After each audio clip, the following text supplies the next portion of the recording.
Okay, we're live. Hello, welcome to the Cinema Savvy Movie Podcast. I'm Chris Garner, joined with my co-host for today, Tayte in the Hour. And today we'll be giving our review on the third installment in the, I guess, Da Vinci Code trilogy now. This is what the series of books is called. No, I don't know if it has a name. It's Inferno, of course, the sequel to the Da Vinci Code, and Angels and Demons, directed once again by Ron Howard, starring Tom Hanks and Felicity Jones. Tayte, you just went to see this today. I went to see it on Saturday on the weekend. I've been holding off on the review for it to talk to you with it, because this is getting some pretty negative reviews across the board. I'm currently looking now.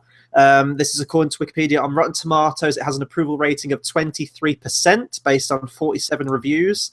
That's not to say reviews have been particularly glowing for the previous two films in the series. I know Da Vinci Code was very kind of polarizing when that came out. Angels and Demons, I don't think picked up much traction. I was actually really surprised that Inferno was happening because there doesn't seem to be an outcry for these movies. But then when I do go into... I was just about to say, I think it's more the fact they've already done the previous two films. So I'm guessing they would have wanted to finish off the trilogy. I think with most films, if you get the first two down, you're more than likely to be able to finish off the series, even if they haven't performed well, like critically, because they've done well commercially. I'm not sure about this film so far, though. And what was interesting about this film to me is that they've kind of really messed up the order of these films when they've come out. So if we go in by the order of the books that have actually come out, it's called the Robert Langdon series, according to the books. Angels and Demons was the first book released in 2000. 3 years later, it was Da Vinci Code. 6 years after that, it was The Lost Symbol. 4 years after that, it was Inferno. And then Origin is coming out next year. So they've got rid of Lost Symbol. I've heard that Digital Fortress is one, but I think that's a completely separate book. So really the only one they've missed out is the Lost Symbol. I don't know why that is, because I remember reading the synopsis for that, thinking it sounded interesting. Maybe they didn't think they could translate it well, or maybe it was because Inferno was the latest one out, and that's the one that's more fresher in people's minds. Maybe it took a while to get another sequel off the ground after Angels and Demons.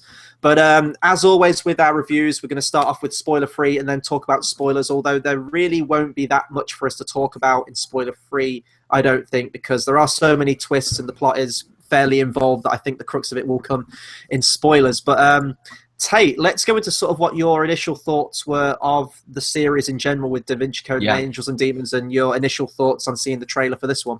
Now, I know that the other two films are sometimes held in good regard, sometimes not. I liked both of them. I'm willing to put it down as a guilty pleasure pick for me. I really, really liked Da Vinci Code.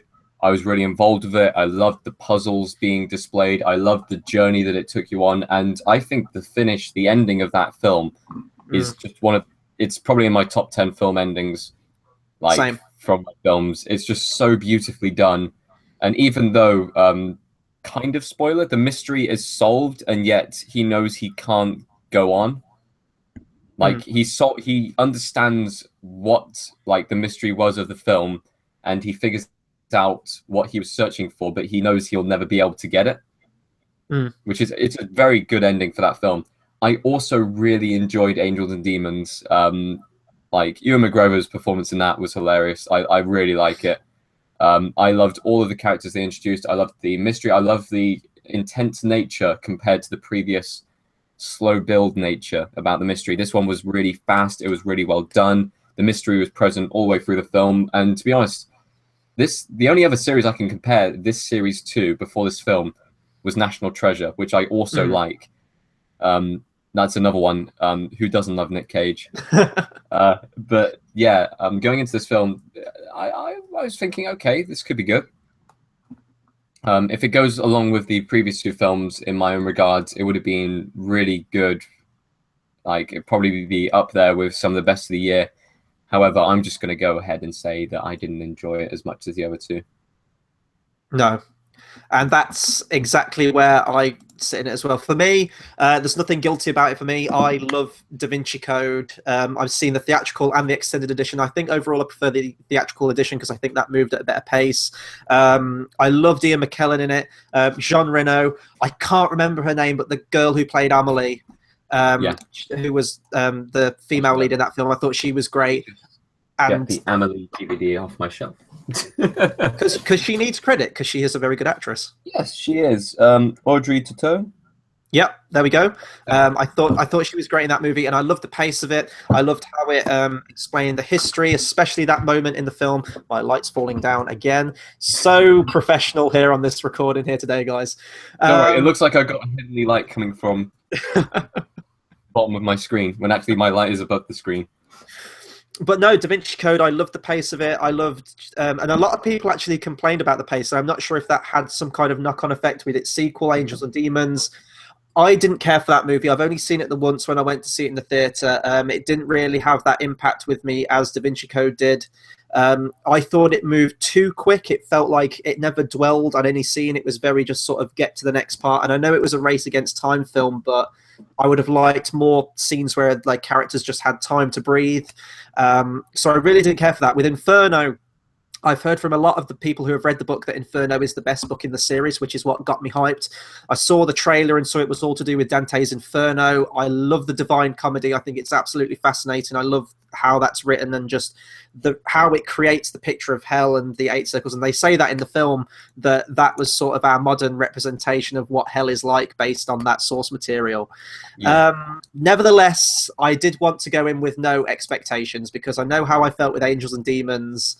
And I didn't want to sort of be burnt by this film again. And I know it probably wouldn't reach the heights that Da Vinci Code did.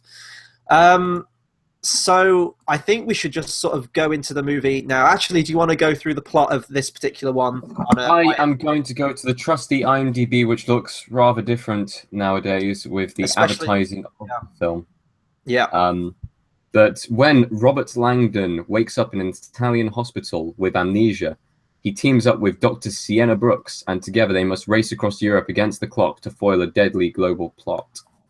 Yes, and we have to talk about, I think, Ron Howard a bit with this as well, who once again returns. He's directed the previous I'm just going to pull up his previous 2 films, and we reviewed his last film, in fact, didn't we? Yes, In the Heart of the Sea, which both of us didn't have a very glowing report on that movie. Ron Howard, for me, I don't hate the guy at all. I loved him in Happy Days, and when he can be, he is a great director. But for every Willow or Apollo 13 or A Beautiful Mind or Rush, you get In the Heart of the Sea or this movie. I'm having a look. Has he done anything else that I particularly really didn't care for? Guilty pleasure movie for me is How the Grinch Stole Christmas, or The Grinch as it was originally called. Yeah. I love Splash. I love Cocoon. So he is like an accomplished director, but as of late, his last couple of films after really haven't been that great. And that's the case for me with this one. I really wanted to like this movie. As I said, I didn't go in hyped or anything like that. I went in with an open mind, and this film kind of bored me to tears. So much, in fact, that because the night before I really didn't have much sleep, I did actually fall asleep for like 5 or so minutes in this film. Shame on you, Chris. Yeah. Shame on you. It's the first film since, I think, Tomorrowland where I fell asleep. Wow. I fell asleep like 5 minutes towards the end of Tomorrowland, but that was clearly my body just saying I should have got more sleep. I'm going to go ahead and say that I got a good night's sleep, and to be honest, I almost fell asleep in this film. It wasn't the fact that it was boring. It was more of the fact that I just couldn't agree with what was going on in the film. It didn't. It just didn't have the impact. It didn't have that intrigue that I had. At least with Angels and Demons, I did have that intrigue where I was still towards the end. I wanted to know what was going on. Unfortunately, during that movie, there were 2 old biddies behind me who had read the book, and they were going, "Oh, this is the part from the book where this happens, and this guy reveals himself as the villain." And I was watching it like, "No!" My God. Yeah. But they were old, so I couldn't turn around and cuss them out. You know, respect your elders and all that. But it really did annoy me. Shut up, please. It was constant throughout the movie, and I had like fingers in my ears, like I want to hear the movie.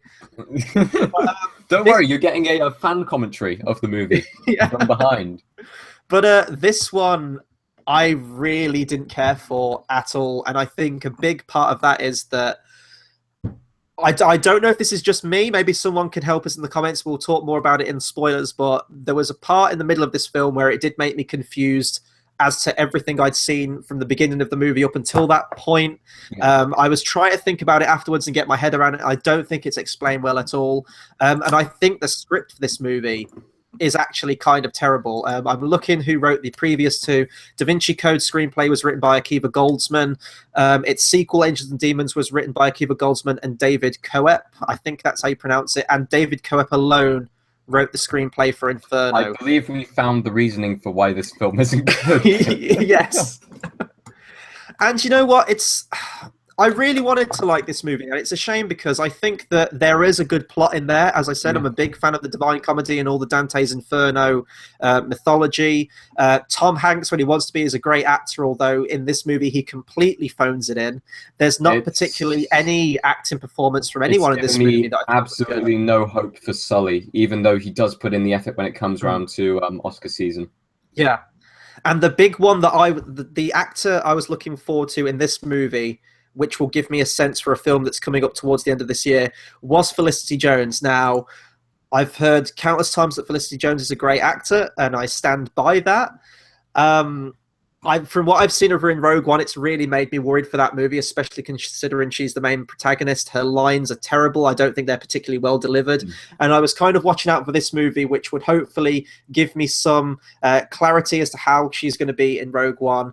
And I thought she was terrible in this film. I thought she was incredibly wooden again. I thought her how she read her lines, how she carried herself in this movie was just really phoned in. And that is the best word I can sum up this film. It feels tired, both from Ron Howard as the director, from Tom Hanks and Felicity Jones and everyone else involved, even from the score from Hans Zimmer. Now, we talk about Hans Zimmer a lot on this channel. I think I'm a bit more critical of him now than you or perhaps George are. This score is one of the most forgettable scores I've heard in a long time, especially from Hans Zimmer.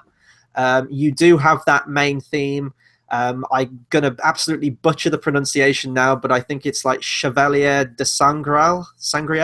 It's the final track of Da Vinci Code where Robert Langdon, spoiler alert for that movie, is running through the streets. He's following the Rose line, and he comes face to face with the Louvre, and he works out the plot behind it. That song is fantastic, and it does feature in this movie at the end, but it really doesn't have that impact that it had, at least in the previous two movies. Everything else is... This film made me want to go back and watch the other two and have a fun time with those films instead of watching this film. In fact, made me want to go, oh yeah, I want to watch National Treasure now. Which, that film is, you know what? I could throw on National Treasure. I like that movie. Sean Bean and Nicolas Cage. It's always on TV. Either that or National Treasure 2. Which I didn't really care for. What is it, Book of Secrets? I didn't really care for that. Either of them I find entertaining. I'm surprised that didn't get a third one, actually. It's like watching a male Lara Croft. Yes. And this was like watching a modern-day Sherlock Holmes trying to solve art crimes and art thriller, or like history-based mysteries, and yet this film felt like, best way I can put it, a tired history thriller person.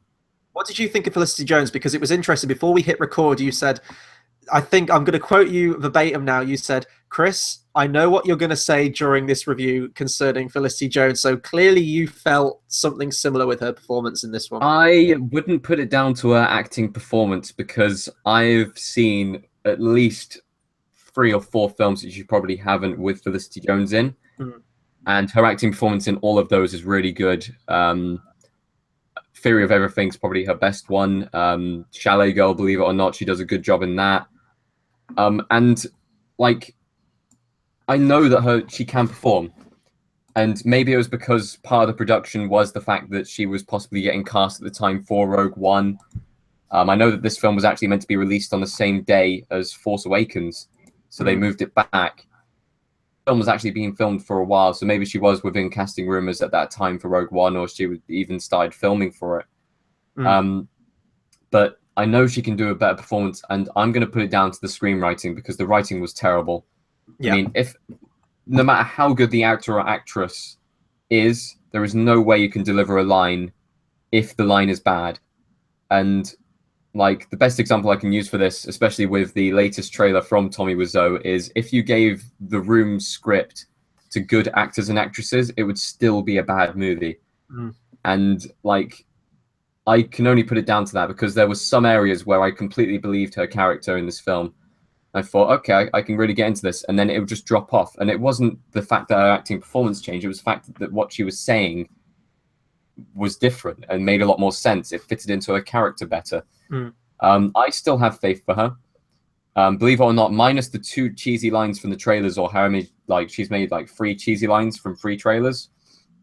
Aside from that, all of the other stuff she said has actually been really promising. And I'm looking forward to Rogue One, and I think she's going to be one of the characters that I'm really looking forward to seeing in it, believe it or not. The other one is Forrest fucking Whitaker. Yes. And he is Forrest Whitaker. There is no... That's his middle name now. I mean, he is the last king of Scotland. Yes. But yeah, I still have faith. I'm going to say the best actor in this movie, who is criminally underused due to reasons of plot, is Ben Foster. I still need to get on a solo review for this. I haven't forgot about it. It's just finding the time to do it. He was in Hell or High Water. Now, I'm hesitant to say, but I would really actually kind of think he deserves a Best Supporting Actor nomination for that movie. He was fantastic in Hell or High Water. I don't think I've seen a single film he's been in. I'm looking for his filmography now. I'm going to check it too. I've seen 3:10 to Yuma. Oh, he played Angel in Last Stand, X-Men. Oh, okay, there we go then. I didn't realize that was seen him in a film. I'm seeing if I've seen him in anything else. I don't. He was in the 2004 Punisher film, which I haven't seen. He was in Warcraft, which is one of the most forgettable movies I've seen this year. In fact, I didn't even forgot I'd seen that movie until reading it now. But Hell or High Water, he was fantastic, and I thought he was really good in this with the limited material he had to work with. I would have liked to have seen him a lot more in the film. He didn't have much screen time, and it would have made more sense to give him more screen time. He was just kind of his character was very compelling in the film for the time that he was on screen. He was just kind of the crux that sets the entire plot in motion, really, and nothing more other than that, which was a shame because I think if they'd have maybe switched the casting out and made him a more prominent character, it would have been a bit more beneficial to the film. For the first film in this series, and probably for the first time in Tom Hanks's career, he got second billing. He got second billing behind Felicity Jones. Really? I thought he got... Wow. They are really pushing that Felicity Jones hype.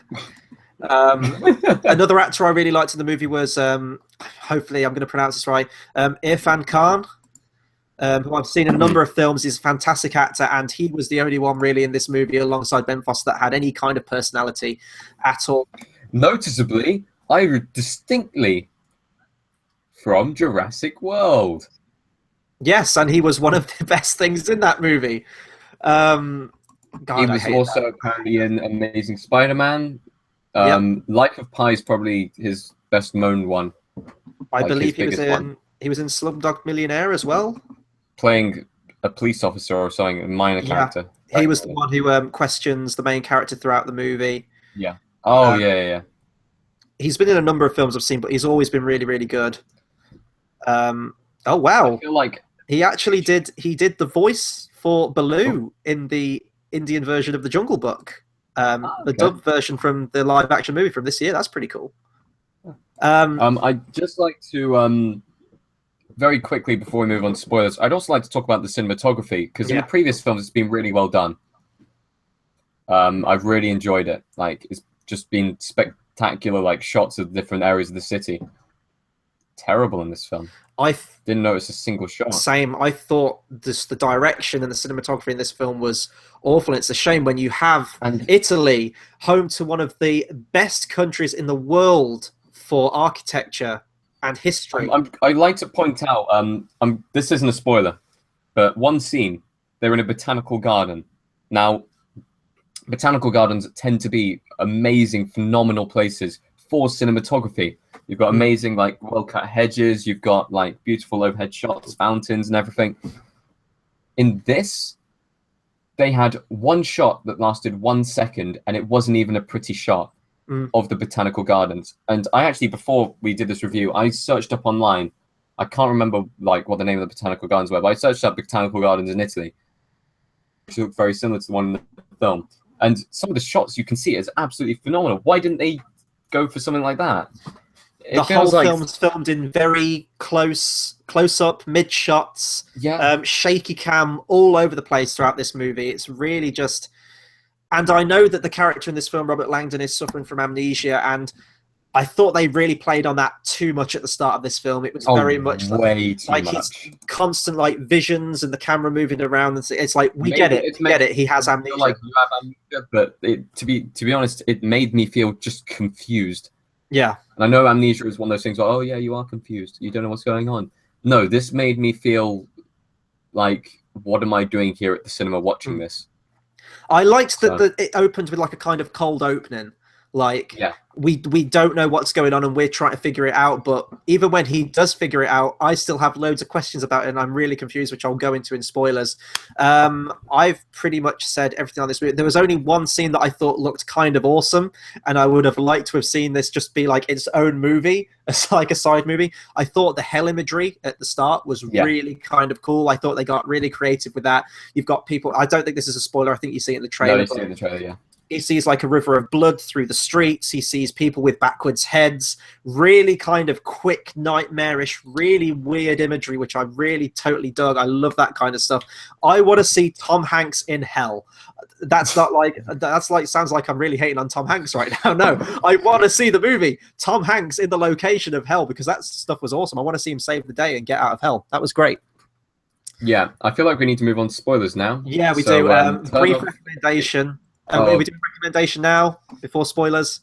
No. That's both my recommendation and the answer to your question.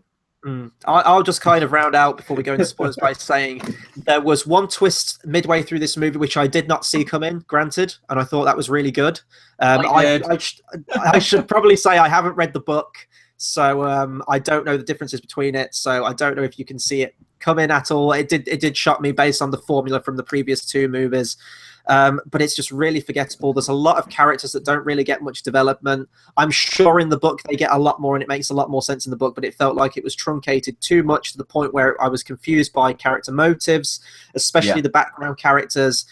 You don't really have a compelling lead in this with Tom Hanks. I didn't care for Felicity Jones, and it ultimately culminates in a really anticlimactic ending, which I just had no engagement for. And also when that ending song kicks in, I was expecting a really grandiose ending, kind of like Da Vinci Code. Angels and Demons, not so much, but it still had a big scale final shot to that movie. This was just really forgettable, and I couldn't wait for this movie to end and get out of the cinema.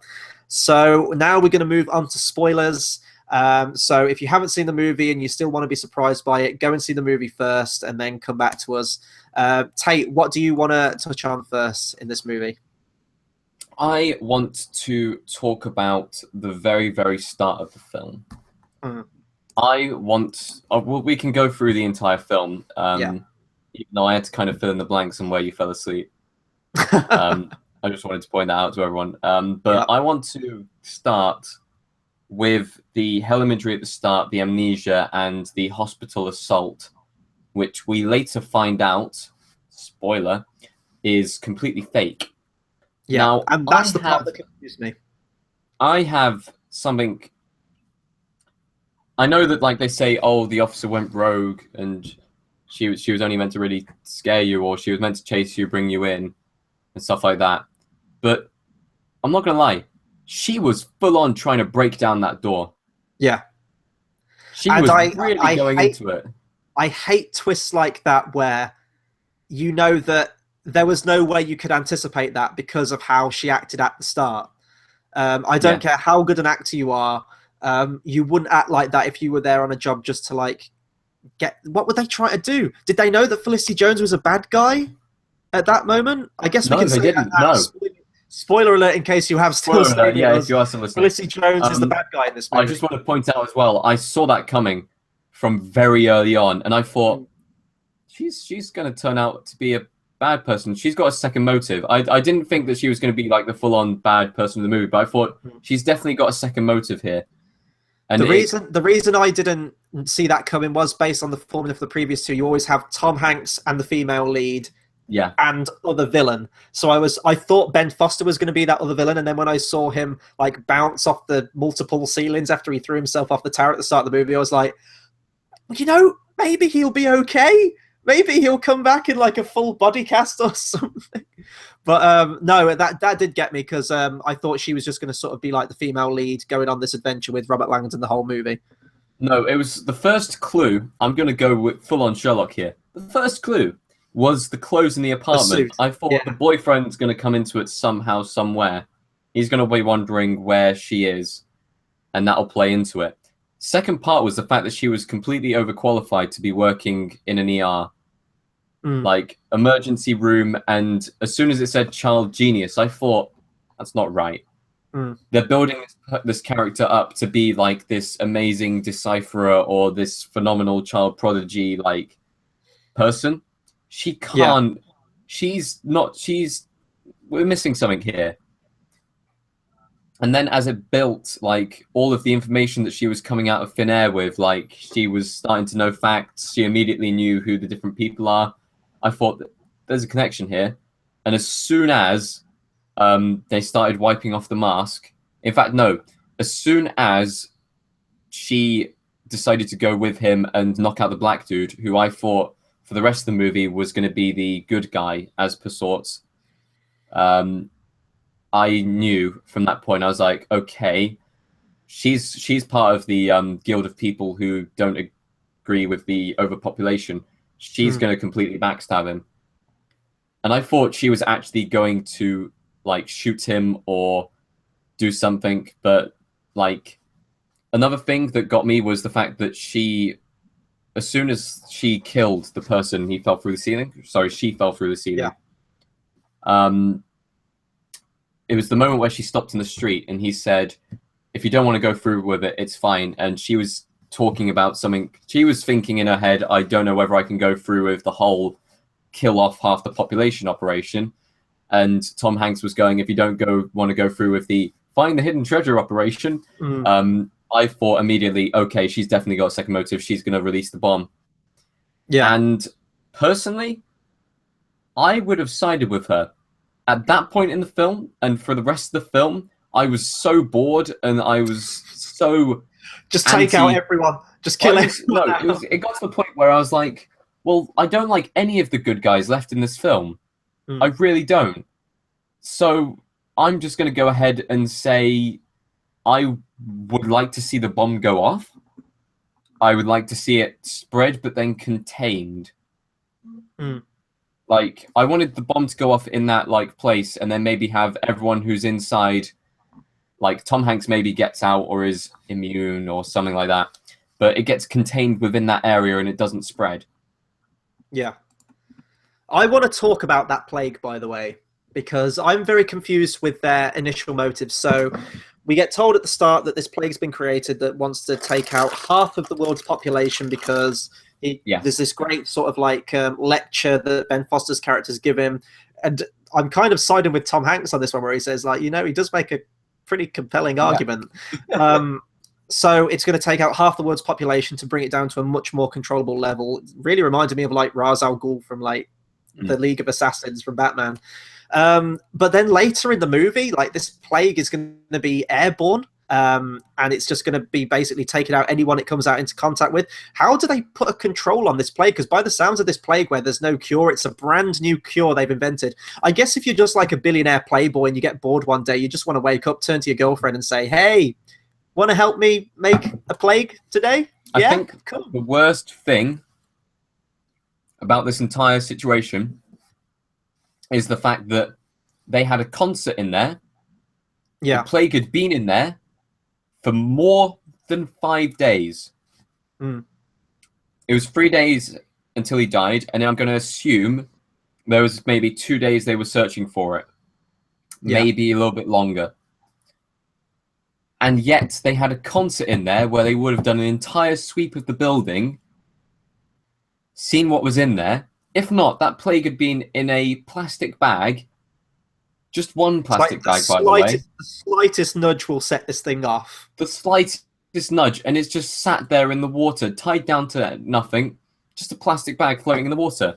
And what's even worse is, why didn't he just open the plague whilst they were setting up, and then no one would have been able to trace it, at all. It would have been slower building. Why didn't he just release the plague immediately? Well, this is it. Who left the plague there? Was it Ben Foster's character, or did he have like top men working on it? If there was top men working on it, why did it have to be his girlfriend to release it? Why couldn't it be one of those top men? Exactly. Was it a kind of rite of passage, like you were with me and helped me create this plague? It has to be you who sets this off and see this task is done. Really wasn't explained, and this is what I'm saying about the plague. I will finish what you started. Exactly. And with this plague, if you build it, they will come. If they set this plague off, will it kill everyone? You're an asshole. I was drinking when you did that. Yeah. Can't believe I almost got a spit take from that. Will this plague just take out everyone in the world? Because his plan wasn't to like extinguish everyone. It was to cut it down by half or to a more manageable size.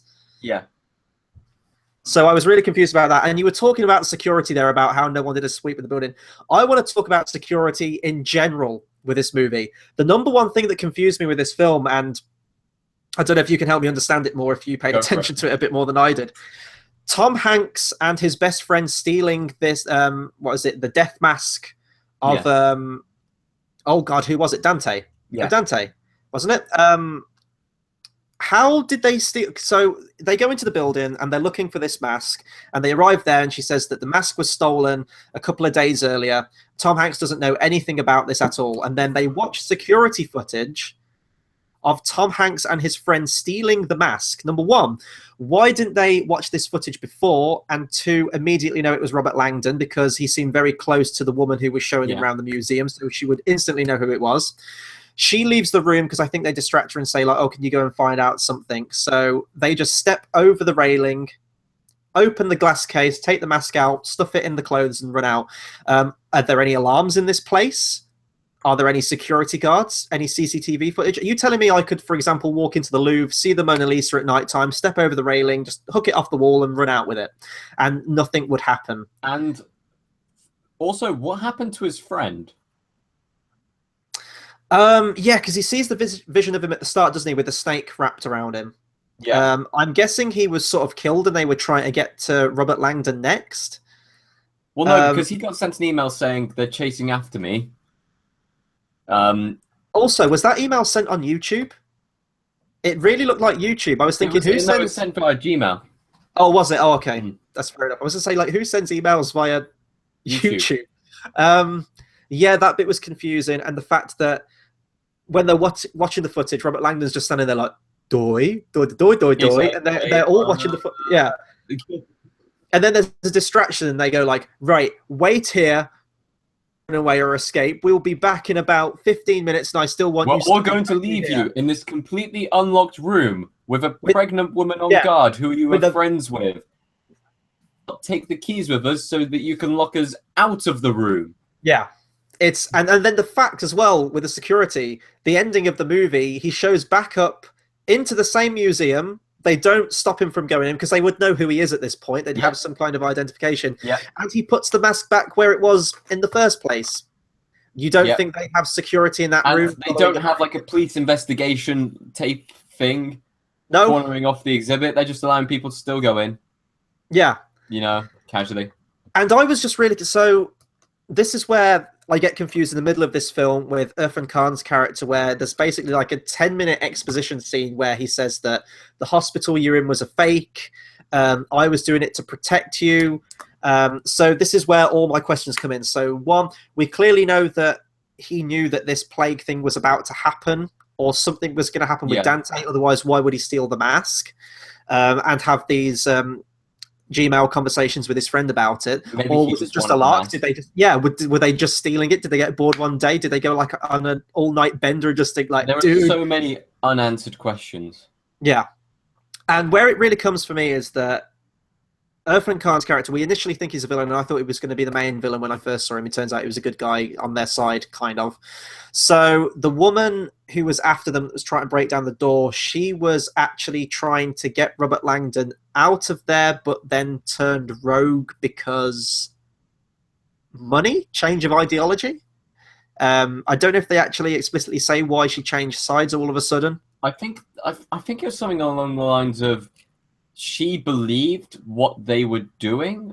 At the start, I thought, okay, so she thinks that he has the virus or he is the virus, and that's why she's trying to kill him. When I found out that it was all a ruse, I was like, well, why did she go rogue? Why was she trying to kill him? Yeah. Like, it literally made no sense. And the doctor was wearing blood bags, and I actually went to see this with my friend, and when they said, like, the whole blood bag thing, I literally turned to him and just like, really? Yeah. We're doing this? And then Robert Langdon realizes that there was a lock on the door, and he says in hospitals there are no locks on any doors. But this is my question. So, but Irfan Khan's character was the one who drugged him in the first place, right? Yes. So, therefore, they knew he had information. Were they drugging him to make him forget so that he didn't divulge any information to Felicity Jones because they knew that she was a suspect? And if so... No one knew that she was going to be a villain until the very end. So why did they give him amnesia so he'd forget all the things? Is it because they didn't want him to give anything away to the World Health Organization? But then yes, I thought he was... I think it's... I thought he was on their side, though. No, he wasn't. He said when he met up with the World Health Organization person, who was probably the worst acting in this entire film. Oh, thank you. I was going to bring her up. By God, she was terrible. But he said that we've been keeping all this information from you because we don't trust you. Right. Okay. So why was Felicity Jones on Irfan Khan's side? Because how did they know? No. Okay, let me try and explain it. So you had one guy who was working for the World Health Organization, who they knew there was a mole trying to sell off the disease to the highest bidder, and that's why Khan couldn't trust the World Health Organization. Now, Felicity Jones initially was on the side of, I just want to help out. Mm. And then at the end of the film, they realized that she actually wants to release the plague. Now, no one except for Felicity Jones and the Fanatics want to release the plague. And maybe me, because it would have been like a lot more entertaining. And then Tom Hanks dies and goes to hell, and we have the movie you wanted, yes, Chris. The ultimate sequel. But I was just confused because they go through all this trouble to build like a fake hospital, I guess like in an apartment building or something, with an actor playing the assistant doctor or the assistant surgeon or whatever. You've got Felicity Jones as the doctor, and then you've got this henchwoman trying to break in and stop them. Was she trying to get Tom Hanks back? Was she trying to separate Felicity Jones and Tom Hanks so they could get to him?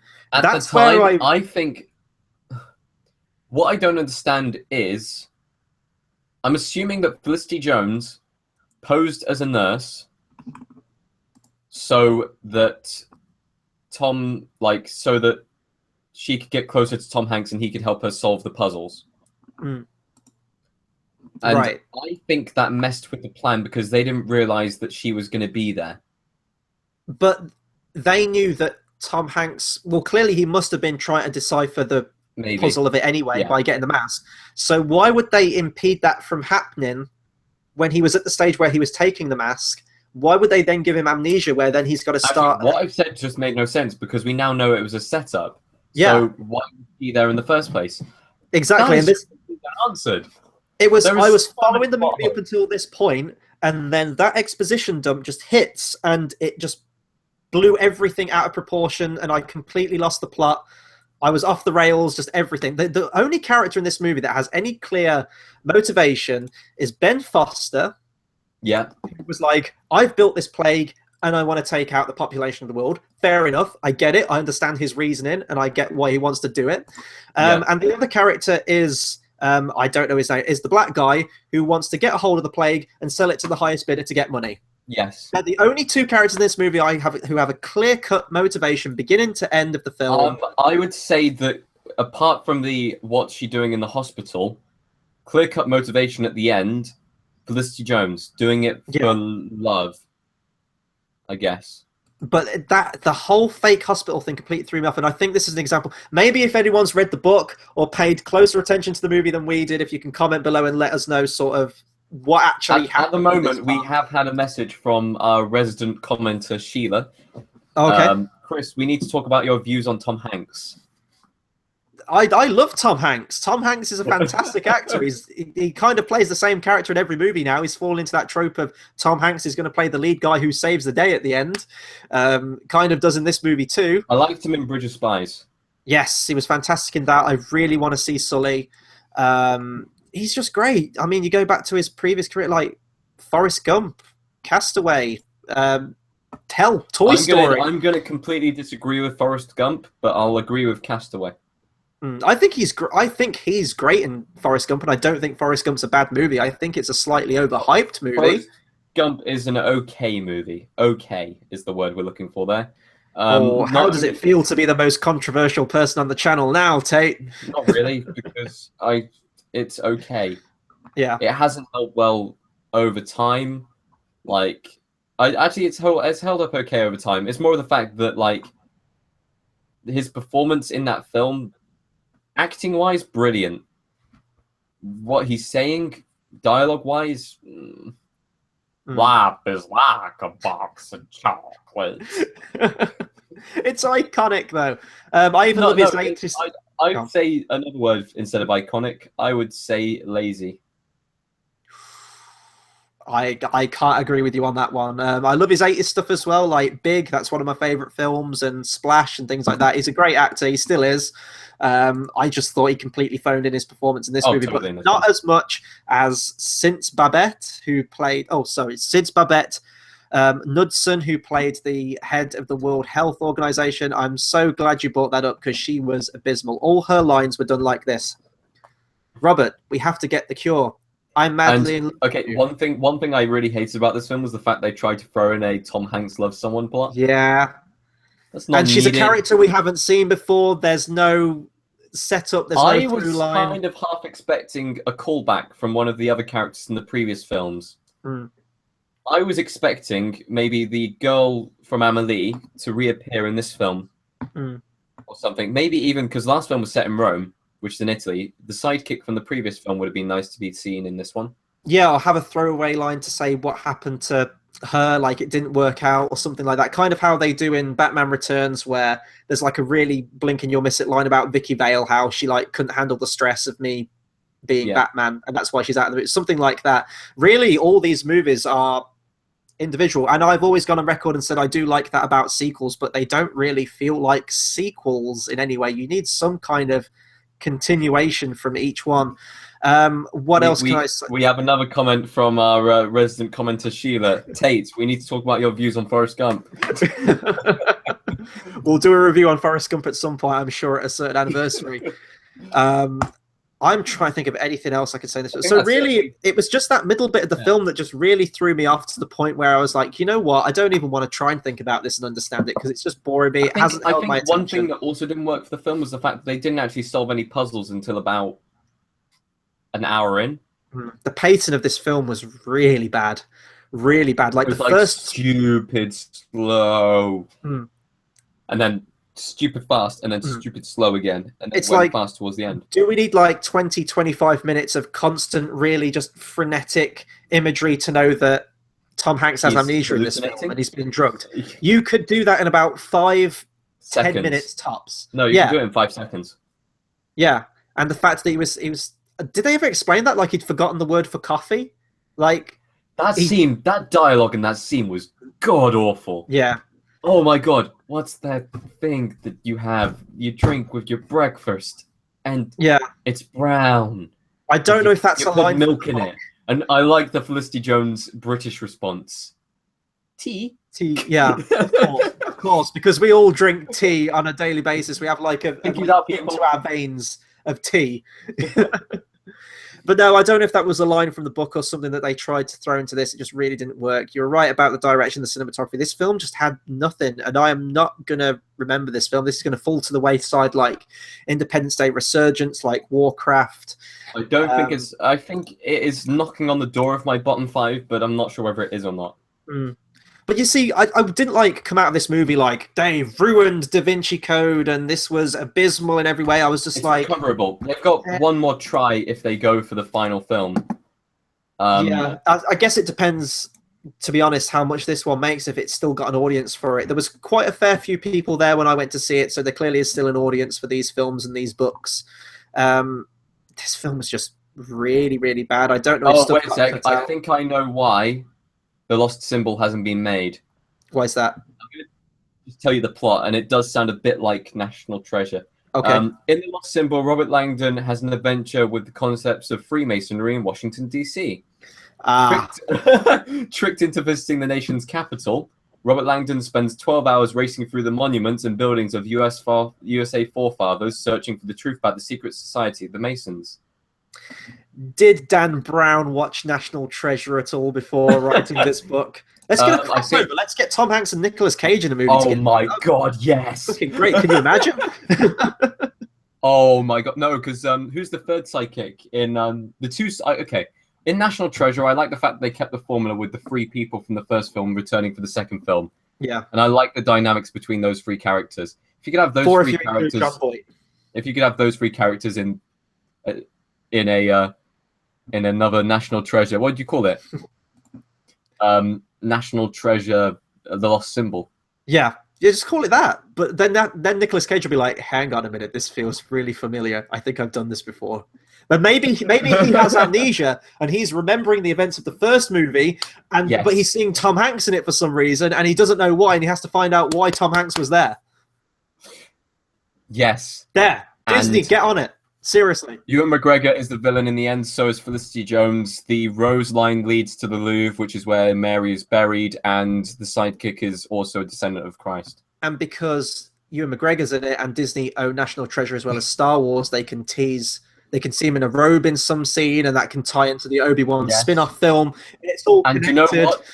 Do you know what? He finds out that his daughter was a radical British person living in Florence who married an American billionaire, and that's when you find out that Obi-Wan Kenobi's daughter is Jyn Ezra.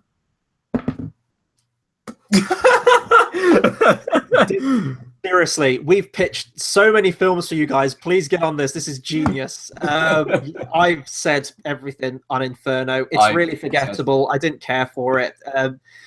Don't even bother going to see it at the cinema, to be honest. I'm seeing this astounds me. It's got a 3D conversion as well. There is nothing in this movie to justify that. Maybe the scene with the drone that flies overhead.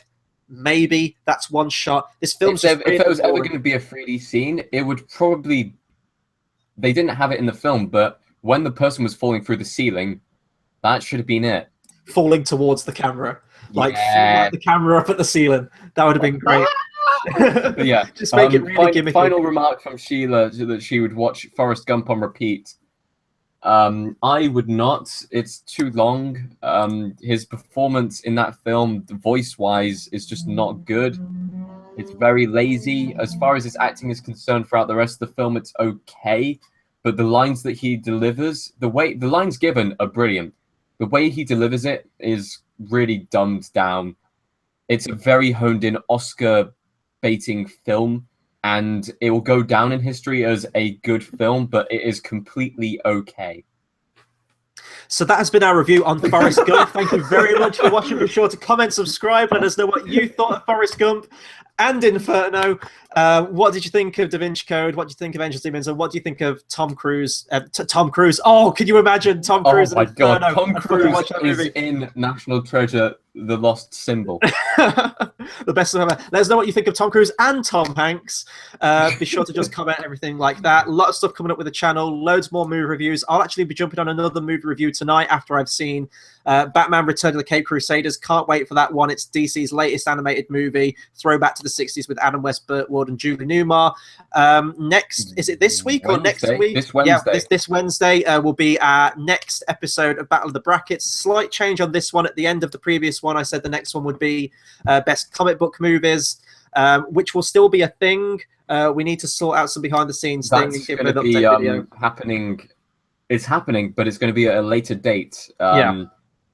As I guess we don't have enough time really to prepare. We all decided it was going to be on Wednesday, and we didn't really have enough time to prepare and watch all of the films, especially seeing as I think I'm the only person in the group, spoilers here, to have seen Akira as one of my picks. I absolutely need to see that film. So give people a bit more time to watch those films on the list. And instead, we're going with a quick, fast one, which we can all do, which is Best Disney Animated Song. And from the classic Disney films. Yeah, the 50. Well, the lists vary from the UK to the US, but the classic Disney animated classics. I use classics twice in a sentence there. I don't even care. Yes.